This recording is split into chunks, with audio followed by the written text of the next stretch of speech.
ဘာမှလည်းအရေးကြီးတာမဟုတ်ပြီးတော့လည်းသိရမှာပဲနော်ဘလောက်ပဲကြီးကျယ်တဲ့လူပဲဖြစ်ဖြစ်ဘာတွေအရေးကြီးနေတာလဲ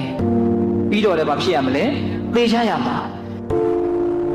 အဲ့ဒီသေဆုံးခြင်းဆိုတာကြီးရောက်လာတာနဲ့တပြိုင်နက်တည်းကျန်တာတွေဘာအရေးကြီးသေးလဲဘာမှအရေးမကြီးတော့ခုတရားဓမ္မတို့ဦးဇင်းတို့တွေက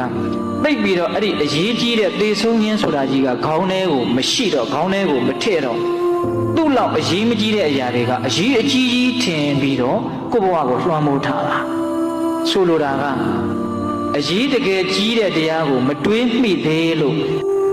အရေးမကြီးတဲ့တရားတွေကအရေးကြီးတယ်လို့ကိုယ့်ကိုလှည့်စားပြီးတော့လွှမ်းမိုးထားတာအဲ့တော့အခုတွေ့နေတဲ့လောကဓာတ်တရားတွေအခုတွေ့နေတဲ့အလုပ်ကိစ္စတွေကိုအရေးကြီးတယ်ထင်ပြီးတော့မောနေတာတွေလောနေတာတွေမရှိဘူးလားအဲ့ဒါတွေကိုလျှော့ခြင်းတယ်ဆိုရင်အဲ့ဒါထက်အကြီးအကျယ်အစာပေါင်းများစွာအရေးကြီးတဲ့တည်ခြင်းတရားကိုစဉ်းစားကြည့်အဲ့ဒါတွေဟာမှေးမှိန်ပြီးတော့သိသွားလိမ့်မယ်ဟုတ်ရဲ့လားတကယ်ယူမိုက်မြဒါကောင်းတဲ့စိတ်ကလေးတွေဖြစ်အောင်ဦးဇင်းတို့ပြောနေတာနော်အေးစဉ်းစားကြည့်ဒါကြောင့်မလို့ဦးဇင်းတို့အရှုချင်းစော်ကြီးပြောတာဦးဇင်းကသဘောကျတယ်ဗျကြားလိုက်လို့ပြေးနေတဲ့ပုဂ္ဂိုလ်ဒီခွေးဟောင်တာကိုရက်မကြည့်တဲ့ဘူးစူးချစ်နေတာကိုပုံကြီးမချဲ့တဲ့ဘူးတဲ့တောထဲမှာသွားနေတဲ့ခရီးတွေတယောက်နောက်က အင်မတန်အန္တရာယ်ကြီးတဲ့ကြားကအပြေးလိုက်လာတယ်ဟာအသက်လူပြီးတော့ပြေးနေရတယ်အဲ့ဒီအချိန်မှာဟာခွေးဟောင်တယ်သူရက်ကြည့်အားပါမလား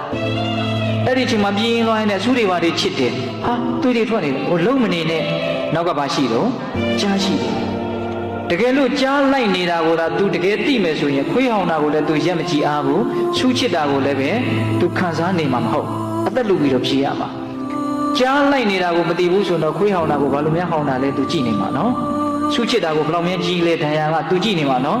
အဲ့ဒါလိုပဲတရားဓမ္မတို့ဦးဇင်းတို့တွေပဲတန်တရားဒီဟူသောတိုးထဲမှာသေခြင်းဒီဟူသောကြားကနောက်ကလိုက်နေတယ်အဲ့ဒီကြားလိုက်နေတာကိုတရားဓမ္မတို့ဦးဇင်းတို့ဉာဏ်အမြင်ကနဲတဲ့အခါကျတော့တတိမထားမိဘူးတတိမထားမိတော့လောကဓာတ်ချီးမွမ်းခြင်းကဲ့ရဲ့ခြင်းဆိုတဲ့ခွေးဟောင်တာတွေကိုရပ်ပြီးတော့ခံစားတယ်ဘာလို့ပြောကြတာလဲမသိဘူးဟုတ်အဲ့ဒါဘာလို့တာလဲခွေးဟောင်တာကိုရပ်ပြီးတော့ခံစားတာ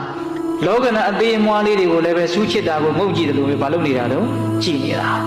အဲ့တော့သေခြင်းတရားကိုစဉ်းစားရင်ဘဝသည်ဘာအဓိပ္ပာယ်မှဘာအနှစ်သာရမှမရှိဘူးသဘောပေါက်တယ်ဒါမြင်ရင်အနှစ်သာရရှိတာကဘာလဲဆိုတော့အနှစ်သာရမရှိတာကိုအနှစ်သာရမရှိဘူးလို့သိတာလေးနဲ့အနှစ်သာရရှိတာပဲဟုတ်ရလားဒီတို့သဘောပေါက်လားအေးဒီတိုင်းတရားဓမ္မတို့ဦးဇင်းတို့တွေမွေးလိုက်အိုလိုက်နာလိုက်တေလိုက်ဒီသဘောတရားတွေကိုသဘောပေါက်အောင်သိခြင်းတရားကိုစဉ်းစား